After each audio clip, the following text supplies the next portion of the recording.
Hello, and welcome to the second episode of Warm Blanket, the podcast where we embark on a journey to see what makes us feel good about Star Trek, where our love comes from, and what it means for us. In short, what is our warm blanket? My name is Gary, and I'm your host, and I'm very lucky to welcome here another very special person to me, my very first friends from the interweb, Sohail, from the superbly entertaining StarfleetBoy and Drunk Space Nine podcast. He started his journey over 4 years ago, talking casually and informally about Star Trek The Next Generation, then lately Discovery, Picard, and other aspects of the show. His podcast is very engaging, fun, and always joy to listen to, and he and his guests dives into an episode like no one has gone before.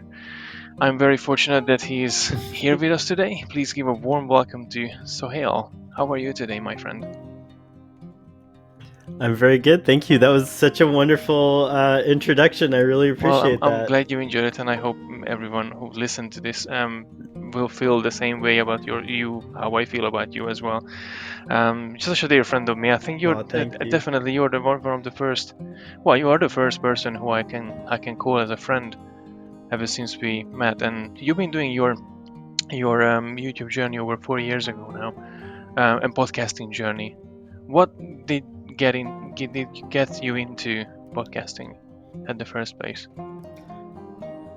Well, thank you. I want to say that yes, you're also one of my dear friends, and I've never met you in person, but I love you dearly, and you were one of the first people to reach out to me from the Star Trek community, and you're certainly have changed my world, because I know this is about me today, but I just want to say that, like, you created Starfleet Boy's look and feel, and I'm so in love with it. Like, everything you've done for us, like, it's priceless work. And so anyone who's listening to this that doesn't know that Gary is a designer, go check that out. That was a shameless self promotion that I didn't approve, but I really appreciate it. My first podcast was in 2000. I think it was 2003 or 2005. You don't know this, actually. Funny, I don't think I've ever shared this. I don't think so. This is something new for me too. Yeah. I was working at Apple. It was definitely 2004 or 5, wow. I think. So I was working at Apple, and Apple just introduced GarageBand. At the time, it was a piece of software that you might have heard of, and it was designed to do music editings, but it had a feature called podcast, because podcasts were like pretty brand new at that time. And you could host your podcast on your Apple at that time, if you had a Mac account, it was called, you had like a little server, like you had a little web space. Okay. So you could host your podcast on that, and then Apple would also would syndicate your podcast through their service, iTunes. I don't even think they had the podcast separated. They did, I think, but it was like a section, not a whole app.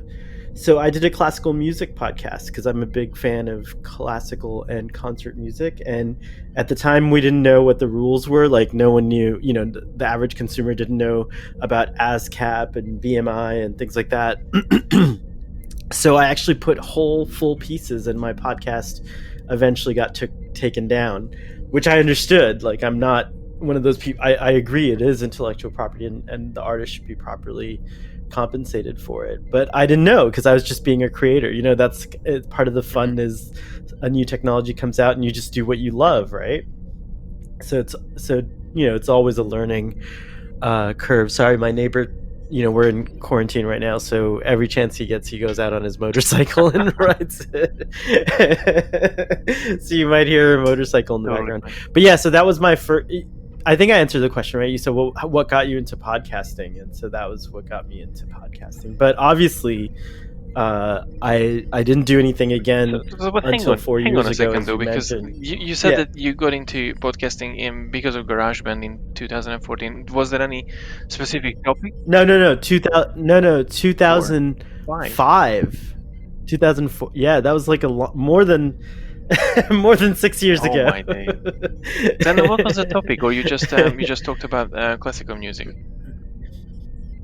Classical music. I have a very. I would consider myself an amateur expert on the pianist Glenn Gould, Oh and yeah, you may have yeah, I seen know. my yeah. Yeah, Instagram and Twitter as well. You have specific account. hmm Wow. No, I did not know Well, that. Glenn Gould.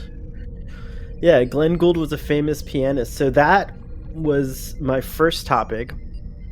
And I think the second one I did on Beethoven. So it was each episode featured an artist or a composer or some some aspect. So there was no like specific conversation, but I think each episode felt I think I tried to design it to feel like a documentary.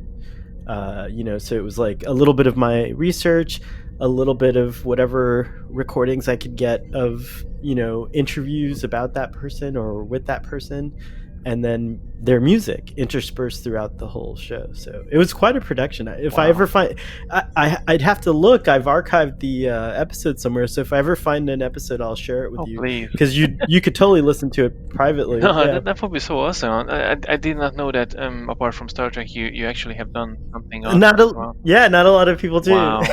It's because nowadays, Gary, Starfleet Boy is my life. So You're too busy my life outside of doing work. anything else. So I'm very busy with stuff, so I don't even share a lot of these cool stories. Well, I think it's cool. It is. It's I hope something you like I it. already like got a one piece of information that I never knew, and I feel a bit more closer to you. That especially that you did it on my brand new podcast. That I was like, wow. well, well, you asked a really good question, so that's how you get those No, you that's get those fantastic. answers. So, in regarding podcasting, like, of course, then doing this 6+ years ago, what made you start doing your Starfleet Boy and Drunk Spaceline podcast? So specifically for Starfleet Boy, I had been living in Seattle for about a year, and I had my own apartment.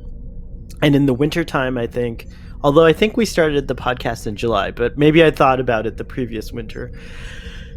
In the wintertime in Seattle, and you probably know this because you live in a colder northern Yeah. climate. You kind of settle in and do more creative things. Like the sun sets early, like at 4. And so the nights are long and the days are short.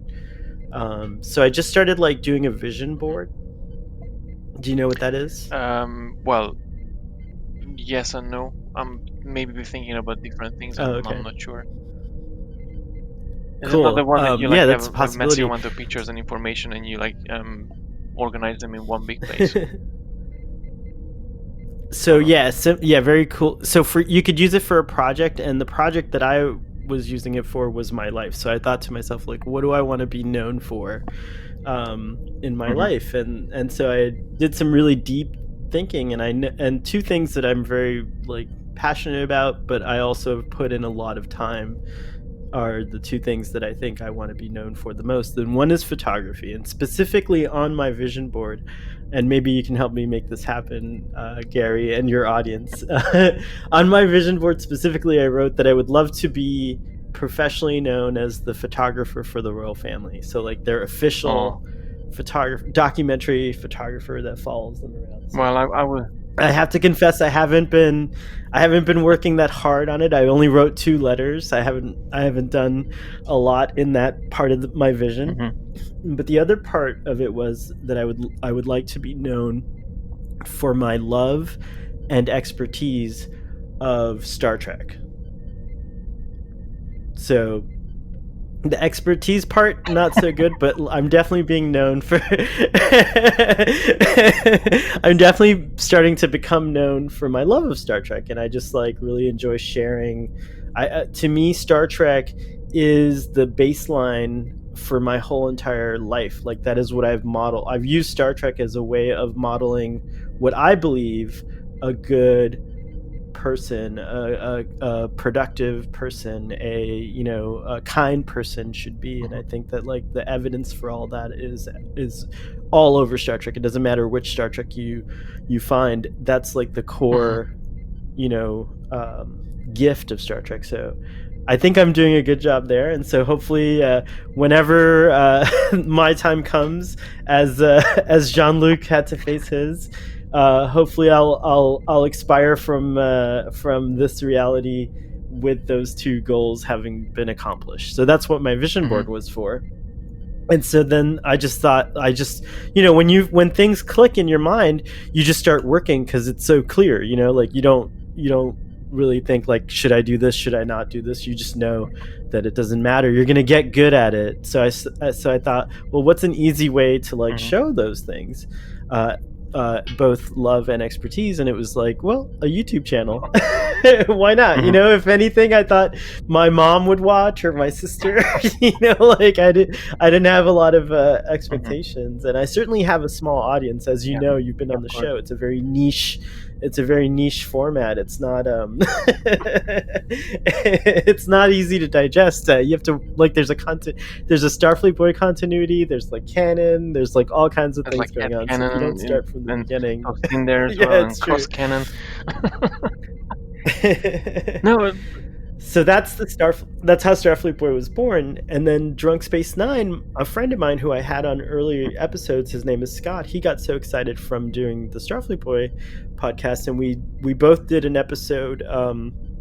It's The Naked Now. We drank on that episode, and we had so much fun drinking that he came up with the concept for. Well, at first we tried another podcast and we didn't like that one, so we brought it back to Star Trek, and he came up with the whole concept and everything. And that's a controversial show though, because now he's gone and I still have the show, but we won't get into that. That's a totally different episode.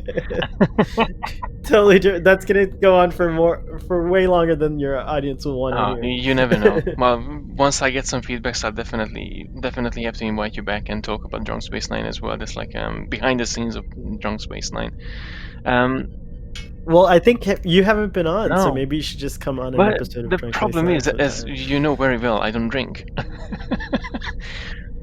Oh, it's okay. We have a job for you on the podcast. It's called the Designated Runabout Pilot. So you would be so just so your audience knows, it's a drinking podcast about Star Trek. I will always drink on the episodes. Like, I don't drink a lot in my regular life, so I save it for Drunk Space Nine. So I always have a drink, but my guests don't have to be drinking at all, and many guests don't drink, so it's fun. So it's just basically the guests looking at you and laughing, having you having fun. In a sense. Yeah. Or us. Yeah. In a sense. No, this is awesome, and obviously, this podcast is about how our love affected us, and through our lives, and towards Star Trek, how Star Trek affected our life. I don't even know how to speak anymore. So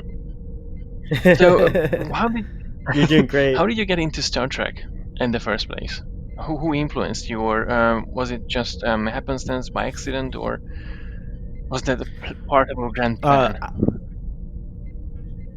Well, everything about Star Trek links to the great bird of the galaxy, and I think he had a grand plan. For me, I have a very clear memory as a young person, between the ages of 3 and 5, of watching Star Trek on TV, and the reason is because my father watched Star Trek when he was young in Pakistan, when it aired, because he wasn't young anymore. He was probably like in his 20s, but when it aired, he saw it in Pakistan, and he did not know it was in color because he saw it on a black and white TV. So when we moved to the United States around the time I turned 2 years old. So this was like maybe a year after. We got a television in the house, and it was a little tiny CT, CR cathode ray. CRT. CRT, yeah, thank you. With the switches, this is the 80s, I know. So but it was color, and Star Trek was in syndication, and he was just fascinated. He was like, I had no idea this show was like this. And so he would watch it whenever it came on, and then of course that's how he babysat me, right? Like you put your kid next to you and you watch TV, and that's how it was. Wow. And so I started, but those are my earliest memories. That's how I was introduced to it. But I can't say, obviously, at that age that I understood what was going on. To me, it was just a bunch of cool effects and stuff like that. So I rewatched it throughout my life, and as I got to the age of like probably 8 or 9, I was like able, and it's again still watching it on reruns on television. I really got into it, and then I saw the movies by that time, of course, and stuff. So yeah, so Star Trek came into my life at a very young age. So one could just say that I've been watching it since I was a baby. Wow. But I honestly, I admire you in a sense that you were able to do this, and not just, well, just thinking about myself, that when I got into Star Trek, it was totally by happenstance, and I didn't really have any family member who was watching the show before, and it's also always really fascinating, and makes me a tiny bit envious, but in a good way, to know that people have, all of my friends had someone in their life who introduced them to Star Trek. I literally just got into by accident, in a sense. I mean, if you you know me for a while as well, and I'm pretty sure I told you about this before, but when I got into Star Trek, it was really just 11 or 10 o'clock in the night. I wasn't able to sleep, and just browsing in the channels, and Wrath of Khan was on, and I got the end of the end of the movie, and I got so Right. excited about it, like, oh my god, I have to watch this. But never in my any family members, and they never been really excited about Star Trek. They were like, yeah, well, like just a stupid TV show. And I was like, why do you say that? My brothers always kept mocking me about, like, why are you a Trekkie? Why are you doing this? It's such a waste of time. And gosh, I I don't blame them, because they probably didn't have the fascination to get into it. But always makes make a big difference for having someone introduce you to the show, which is a beautiful thing. I'll I somehow I missed that from my life. I would say that you shouldn't feel bad, because it sounds like you had a very Star Trek way of getting into Star Trek. I mean, it almost sounds like an episode like of Star Trek, like, like the kid who's just like so into this one thing that it and that everyone else is like saying, no, don't watch that, don't waste your time. It's like, it's a very Star Trek kind of story, I think, in my opinion. And also, like, you just reminded me of like that I didn't even think about, that like my experience was special, maybe, or worth being jealous about, like when I hear your experience, I'm almost like, wow, that's like pretty like awesome. Like, so I would say that you should probably address your your feelings at some point, and see if you can't get past that, Mm, because yeah, you had a great story. Also, I definitely went through one thing we can definitely relate on, Gary, is that like I was picked on for being a nerd in mm, general when I was young, and Star Trek was something that often came up. yeah. Like, I can't even remember some of the mean things, but like people would yell and call me like Spock, and they had no idea that to me that was a Hmm, compliment, I that know. they were saying it, like, in a mean way. So I think that's a funny thing. Isn't it funny that that feeling almost seems to be gone nowadays? Like, nowadays, like, Star Trek's not that way. It's like, well, you could watch Star Trek, and no one really minds. You know what I mean? Like, no one's really, not many people these No, days yeah, no. are of the feeling that, oh, you're wasting your I do time. feel myself the same as well. Like I remember the very early age, very early age, like 20 years ago. I got my very first Star Trek shirt that I think I at one point I probably made one for myself. I don't know, with textile paint and a white T-shirt or something. It was really cheesy, but um, I remember having the first apparel from Star Trek, and I got looks from people like, "Oh, Like, what a weirdo, like wearing, and because Star Wars was always cool everywhere. That if you wear something something for Star Wars, that's never been a problem. But for Star Trek, for some reason, back in the days, people just like gave you the look, and so I was Yeah, it's true. self-consciously like I blaming don't myself, know. but I don't know why. And if you nowadays, if you have a Star Trek shirt or even a uniform, people are not really going to um, you know give you the look because it's part of I culture now. think I think it's true what yeah, I think it's true what I think it's true what they say. I mean, I think Will Wheaton coined this expression, but the nerds won. Like we won, we won the planet. Like, I That's guess very there's true. more nerds than there. I'm not, I don't know what, I think nowadays everyone's just human. I like what Captain Kirk says to Spock in Star Trek Six. You know what? Everybody's human. It's a bit offensive, I like that better. It's true. so just going back to the discussion. I'm curious, when you think about Star Trek, what is the first thing that comes to your mind? Well, when you were saying it, when you asked me the question now, the first thing that came to my mind was uh, Admiral Kirk, Captain Kirk. Okay, okay, okay. Aside from this podcast right now, like in generally speaking, like you're doing your day, and just like you're so buried into your work, and you have a moment of break, and someone says Star Trek or mentions Star Trek. What is the first thing that uh, comes to your mind? ex- excitement. If someone mentions Star Trek, it just feels like there's an instant connection for me with that person, and that can happen for a lot of things, not just Star Trek, but but for sure, Star Trek is one of those things. So I think that the feeling I get is definitely excitement. That's awesome. Now you see, sometimes I get the same thing as well. But again, I think it really depends on the circumstances and who you're talking with, because some people can just start with like, oh, Star Trek, ugh, and then you like what's wrong with you? You kind of Yeah, start true. thinking like I did. I how to reason with this person. There's a strong when I talk about Star Trek with my friends and people who I meet that don't know about Star Trek, and I get that kind of reaction of like, oh, I'm not. Most people are like curious, but there's some people that just say it's not my thing. I'm not into it, and I always just say like, well, that's too bad, but that's your choice. It doesn't Yeah, have to be your thing. absolutely. And then I just check them on a list of people I should never talk to again. No, I'm just kidding. Some of my Kind of like a secret diary some of my of StarfleetBoy saying that this person.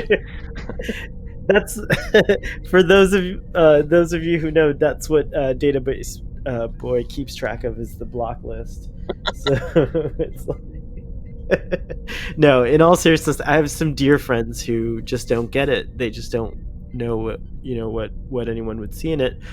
But I find that in general, that means they usually don't like space stuff, or it gives people anxiety, or it's just boring. And that's fine. Like, I think if Star Trek was loved by everyone, it wouldn't be interesting, Mm. right? Like, it has to be something that you can learn from. So it's okay for Star Trek to not be something everyone instantly likes. One thing I just got remembered by, and this is fantastic. I never experienced this before, but again, I'm not sure if I've told you this um, in any occasion. But um, so when 20 plus years ago, when I got into Star Trek, and I started talking about it and collecting things, and people asking, like, when you meet in new workplace or different social groups, and it's like, oh, are you into anything? And it's like, oh, Star Trek.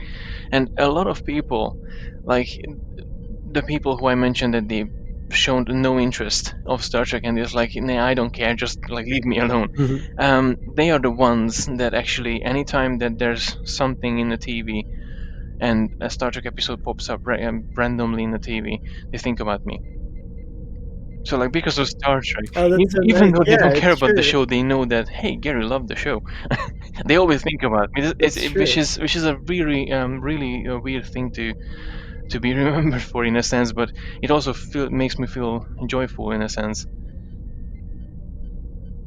It, I know that feeling very well, and I agree with you. It's a really great feeling to be known for your love of a thing, anything, whether it's like, building houses or or Star Trek. But Yeah. yeah, I love So in that. terms of the I've gotten those messages too, and it's fun. no, they really are.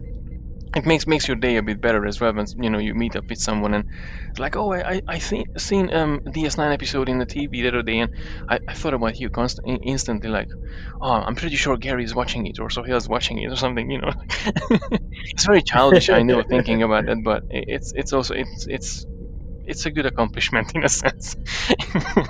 If I will be remembered by something, I think then it's great. that's gonna be my gravestone, the guy who watched Star Trek. So in I since doing this, I want to take it for. I know it sounds silly, but I would love to at some point, either on a part time basis or a contract basis. I would love to experience what it's like to like work on or be a part of the actual production of Star Trek. That would be fun. So that's something I've been looking at for my future, and so maybe now that's what I want to be known for. But we'll find out. well, you never know. You still you're closer to Toronto or Los Angeles than I am here in Scotland. So And I have another problem, which is I don't have any really useful skills except for podcasting, photography. I mean, maybe I can do something with photography, but then sure. I offered so I don't know if you remember, but I offered Alex Kurtzman and Sir Patrick Stewart that I would be the best coffee person on the set. Like if they just hired me for like a summer, whenever they film, just for the one season, to make them the best coffee they've ever had in their minds or in their lives, I should say. I would love to do that. And I cook pretty good breakfast too. My eggs are perfect, if I may So say. Patrick and Alex, if you're listening, please.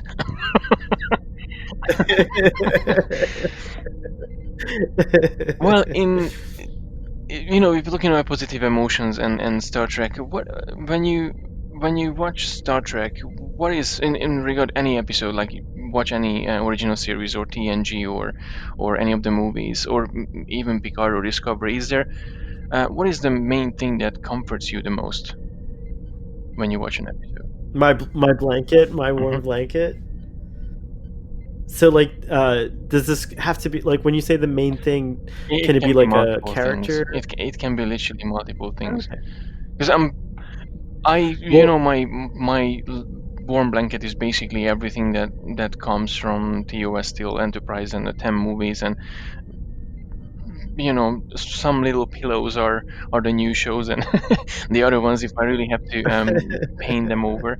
But that's a that's a nice bed. That's a nice bed you're making yeah, you haven't seen my there. posters A yet. warm blanket, some fluffy pillows. I just need a spot to breathe I here. guess. No, I like that. I like that because I think my warm blanket, and I realize this has always been TNG. It's the show that I put the most of myself into when I was a young person. I think it aired when I was 10 or 11, and I saw it from the beginning till the end. And it wasn't just a show for me; it was an experience because it like that's my adolescence. You know what I mean? By the time it Hmm. finished, I was 17. So I grew up. I turned into a man. I think that's a reason why for me, that show is so beloved and so close to my heart. So my warm blanket is made of all of TNG, everything, the characters, the the bad episodes, the good episodes, the all of that stuff. And I have to say that even though I didn't go into um, medicine or science, which is a very useful field to go into if you love something like Hmm. Star Trek and you learn from it, but even though I didn't go into those fields, I definitely took the engineering tract to an extent and went into technology, and I love computers and I love the way technology works. And I've done that. Could be a whole other podcast, Gary. I know we're going No, over no, time it's here, fine. but but Star Trek connected me to technology, and that's why I think that's why TNG is my warm blanket, because even though TOS had some really cool examples of technology, for me TNG felt like, it felt by the time I was a kid, but by the time I was 11, other than a communicator and a pretty much the Mhm, technology in Star Trek looked TOS looked like it was, from the mhm, 60s. But when you watch TNG, the way the computers work, the way like the just like basic things that features of technology, it 100% in my mind shaped the future of humanity and how we mhm, interface with and use technology. And I know there's other shows that did this, but I think TNG was the most popular. I think it's very safe to say that TNG was the most popular, and many engineers and many scientists, computer scientists, people that deal with technology were born into their careers from Star Trek, and I think that's why it's such a revolutionary show. And my warm blanket, and then my pillows are TOS. No, my bed is TOS. My bed is TOS. I lay down in the TOS bed. We all do. All of us, even if we don't yeah, know it, our bed is the I original agree. series. And then I think definitely it gets cold at night, so my second warm blanket is Picard. And then my very fluffy pillow is Star Trek Discovery and the Kelvin Now, films. this is the other thing I wanted to ask you, and this is just totally to see, because obviously there was a gap between the new shows and even with the Calvin movies, and Discovery, and of course Picard came back way after than and TNG and Nemesis went off the air.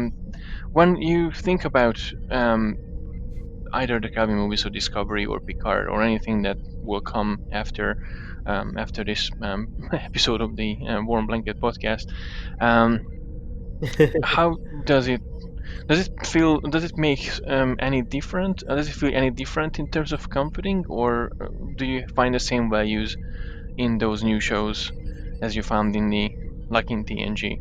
And we can go into a little bit of Picard. I know how much you love Picard, and I loved it too myself. So We'll save Picard for last. I when when Star Trek kind of uh went into cloaking, when Star Trek as a franchise or whatever in a long went away after in a what's long that? hiatus after Nemesis and Enterprise. Yeah, on a long Mhm, hiatus. After Nemesis, I actually had forgotten that there could be a new Star Trek. I just thought, I remember seeing the interviews with Sir Patrick, where he said it would, I don't know if I'll ever put my spacesuit on again, and a lot of the cast were just kind of like, holding out. I kind of gave up hope on Star Trek, but I was very pleased, and I watched regularly all the stuff that existed before that, and when Netflix came out, and I think this is when people started to see, oh, Star Trek's like a big deal. When Netflix came out, I that's all I watched was that's a lie. I mean, of course I watched other things, but the majority of my time on Netflix was, oh, I can watch Star Trek. And so I gave shows like Enterprise a second chance. I gave Voyager a second chance, which I'd give. I don't know if you know this, but I think you do. I never watched Enterprise. Although I gave up after I hated the show after the first season. Like, I was like, this is not Star Trek. Um, and Voyager, I was interested in it. I liked some of, like, I like Captain Janeway, of course, and things like that. But life got in the way mhm, originally, where I just started getting really into like the work I was doing at the time, and so I never really saw it except for here and there. And I had so many friends who like Star Trek were like, "What's wrong with you? Voyager's a great show. You should watch it." So I did start watching it on Netflix, and so I love Voyager now too. And I like Enterprise. I still don't love it. I like it because I really love the actors and Scott mhm. Bakula, and a lot of the performers on there. All the performers are wonderful. So that's my silver lining, is if I don't really like the way the show looks or is presented, then if the performances are great, I can forget about that stuff and look at it in another Yeah. context, right?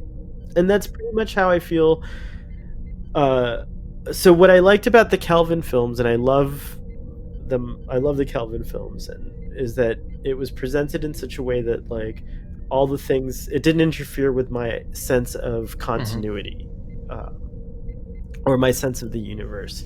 And I've gotten over those feelings actually, and I still, and so to this day I call it, it's my lonely movement called the one timeline movement. I don't believe in this whole like prime timeline or Hmm. whatever. uh I look at time a little differently. It's probably a little more science Hmm. fiction than science. It's many but movies. um but for me, I it's yeah, it's for me, I just would love to have unity, because ultimately what I love about the Kelvin films is that it did capture the adventure sense that you get, like the excitement of Star Trek the original series.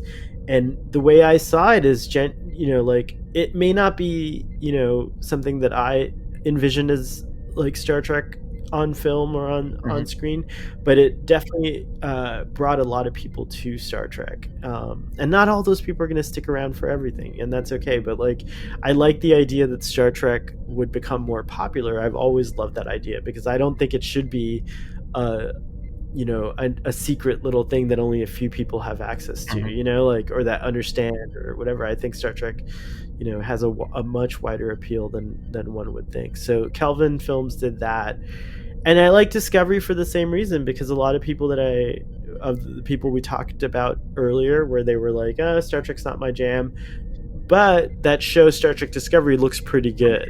They still maybe haven't seen it, but the comments, like the overwhelming feel is that there's interest. Like, oh, that looks interesting, and you can't argue.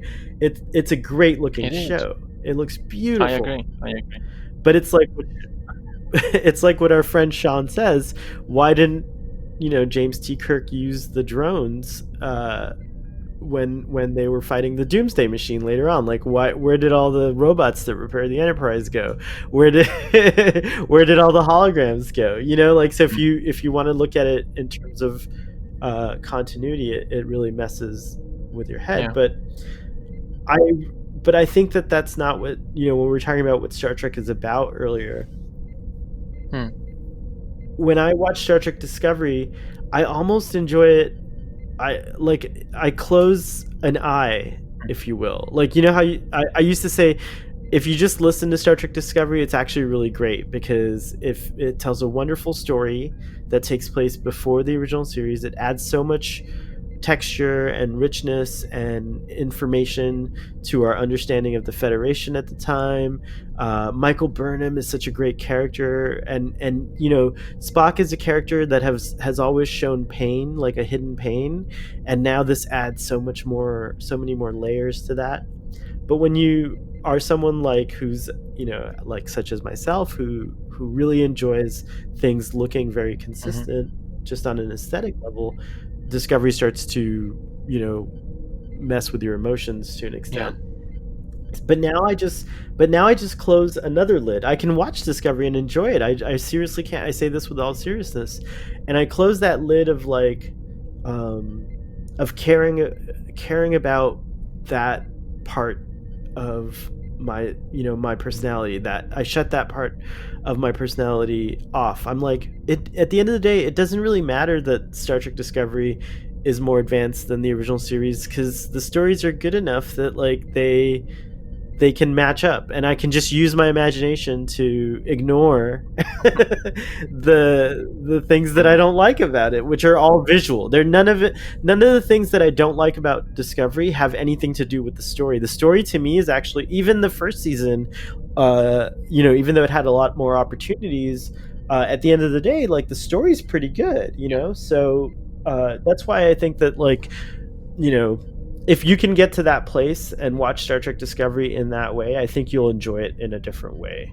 I think I'm slowly getting there as well myself. I remember I told you that a while ago. I think we did a podcast together for Picard, and I did say that I'm starting liking. I had difficulties myself digesting digesting Discovery, but now I got to the point when I think probably before season 3 comes out, I'm going to rewatch season 1 and season 2 again.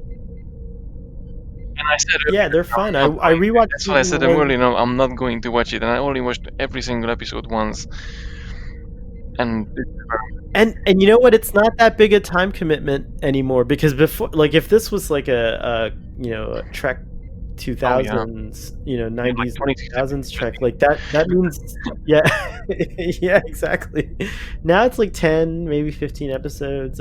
But I have to say that, like, we were saving Picard for last, and I just want to say that I wish Picard had more episodes per season, because it's the best show I've ever seen of Star Trek. To me, it's the best Star Trek show I've ever seen in my whole life, and I'm so glad to be around to have seen it. I'm just so grateful because I love it.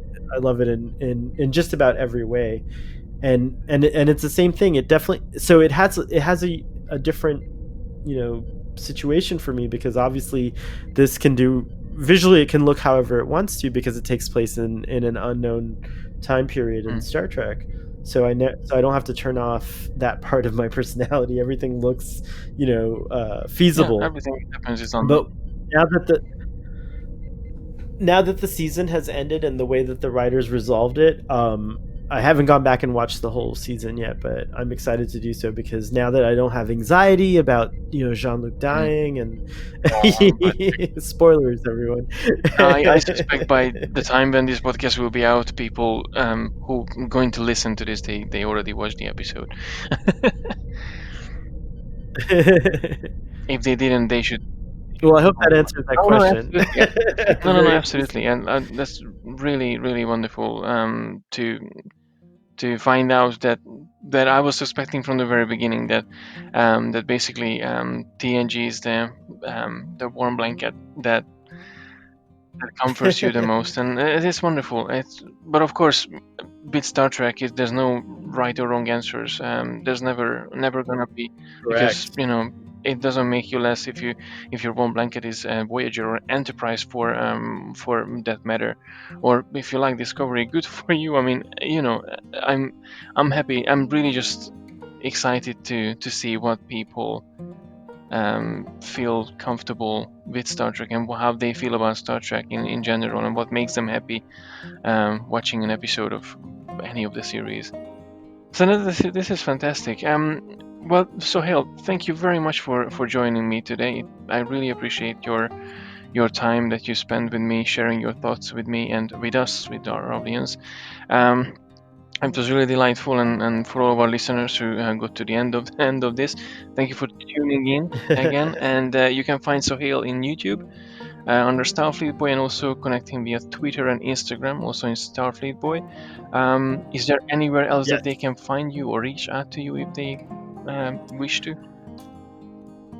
No, but I just want to say that, like, well, there's Instagram, you already mentioned. Facebook, I'm on Facebook too.